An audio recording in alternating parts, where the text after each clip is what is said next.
So when talking about your bug out bags, get home bags, all that kind of stuff, one of the things that's going to be a key component in any of them is your shelter.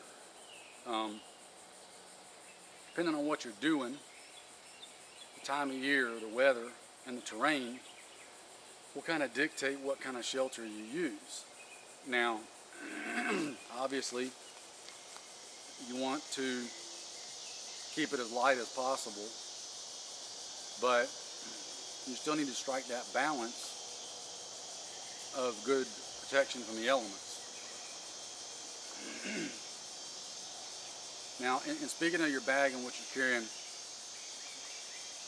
let's, for the sake of argument, sake of discussion, let's go on 3 different kind of bags. You've got the get home bag, bug out bag, and then if things go bad and you're in an area where this is something you're planning on, you've got your patrol pack, where you'll be doing security patrols around your home, your neighborhood, your bug out retreat, whatever.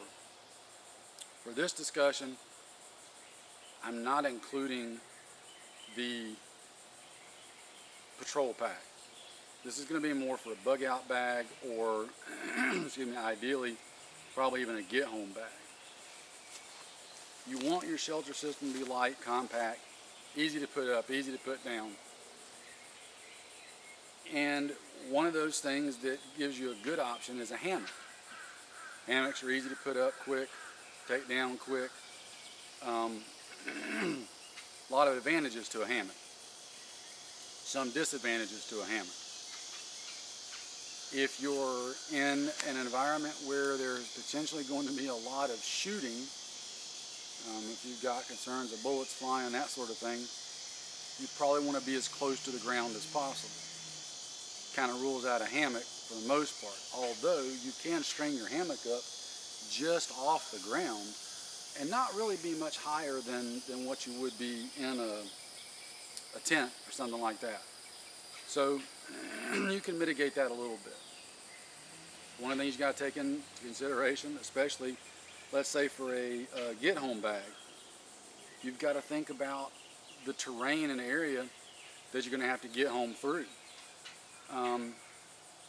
If it's all houses and buildings and stuff like that, you may end up being better with just a bivvy and a tarp that you can throw up somewhere in a corner.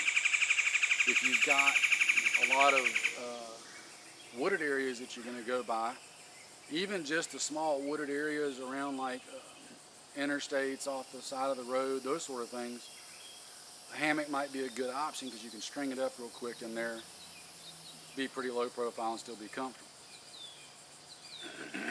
Another problem with a hammock though is it's not real quick to get out of, especially if you're using one that's got a built-in bug screen, which that's a pro and a con.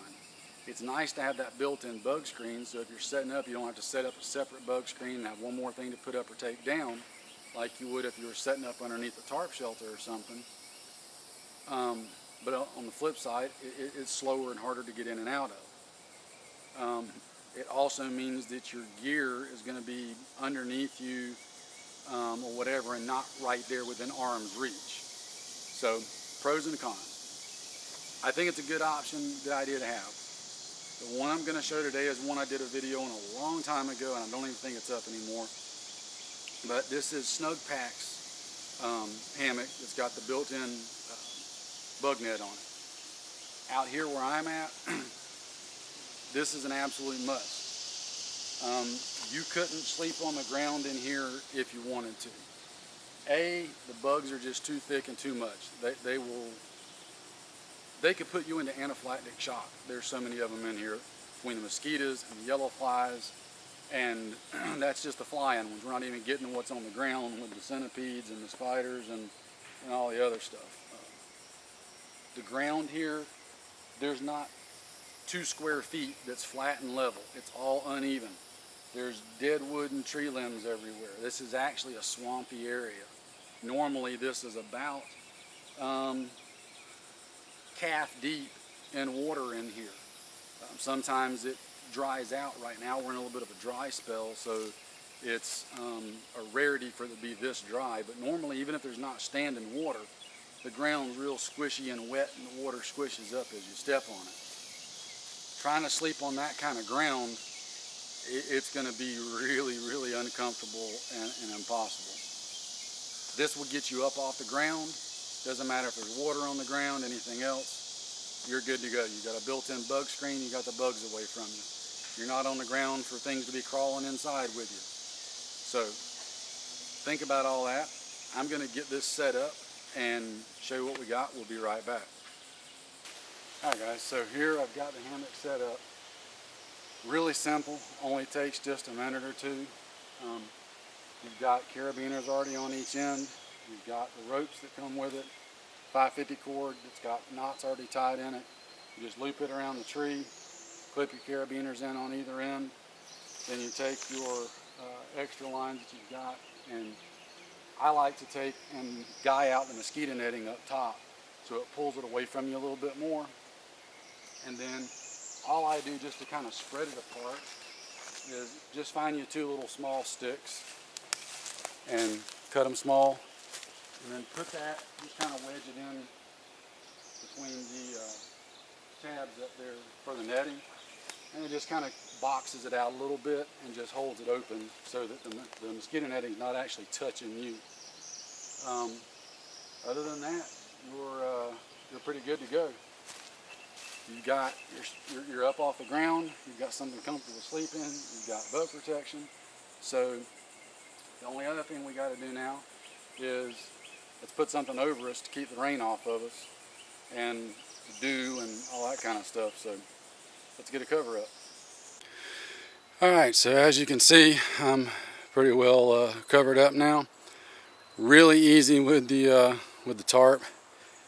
Connected to two ridge line points at the top. Guide out the four corners, and that's it. I could guy out some of the center points on the sides if the wind was really kicking it and blowing hard. The only thing you got to be careful of when you're getting this set up, and let me take this off and show you. Normally this isn't the tarp that I use for my hammock, but I just wanted to try it out since I was showing y'all the hammock. But as you can see where the end of the hammock is? It's ever so slightly poked out from the edge of the tarp right there, coming straight down. And this ends right at it too. I actually need a little bit wider set of trees than this to set that up on. And I actually need a little bit longer tarp. That one there, again, like I said, is not the one I normally use. Really need one a little bit longer so that it goes further over the ends right there to keep the rain. Because if it was falling straight down here, it could come down and hit the hammock right there and start running inside. Same with it being so close to the end. If the wind started blowing from this direction or the other end, it could blow it up underneath it and get it hitting right here and make it run up underneath. But there's kind of your view underneath. Again, simple, easy setup. Not really much to it. It's a good option to get you up off the ground. Bugs, wet ground, uneven ground. I don't know if you can see all those roots down there poking up, but that's how everything is in this particular area. So getting up off the ground can be a really good thing and make for a much more comfortable night's sleep. And obviously, if we're talking about doing this stuff for real, sleep is going to be an important factor. You're going to have to get rest at some point because you're already going to be in a stressful situation, okay? Getting rest when you can is going to be extremely important, not only for your physical well-being, keep your strength up, keep your health up, for your mental well-being, keep your mental clarity, be able to think straight, be able to make good sound decisions, be able to make quick decisions, etc. But also for your psychological health. Being able to get a good night's sleep or a good day's sleep or whenever it is you're sleeping is going to go a lot towards your psychological well-being, which is going to keep your morale up, it's going to keep your spirits up, which that all ties in with your physical and mental well-being. So it's all interconnected. So again, this is just one particular tarp. This is a hammock. This is a Snugpak hammock. They've got one without the bug net on it, I believe. There's other companies that make them. But I just wanted to point out that this could be a viable option depending on the situation and what you're doing.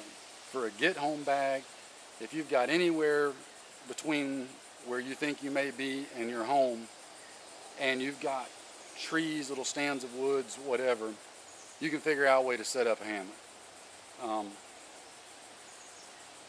If not, maybe something on the ground like a little bivvy and maybe just a tarp and a bug net if it's hot weather, and a ground sheet, something like that.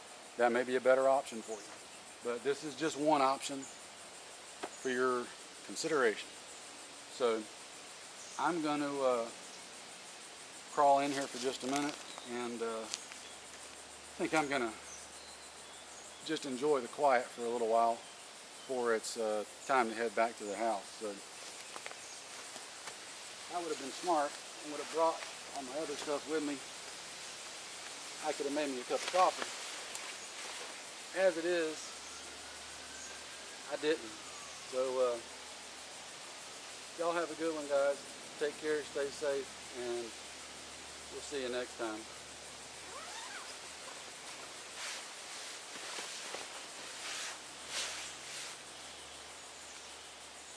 Oh yeah,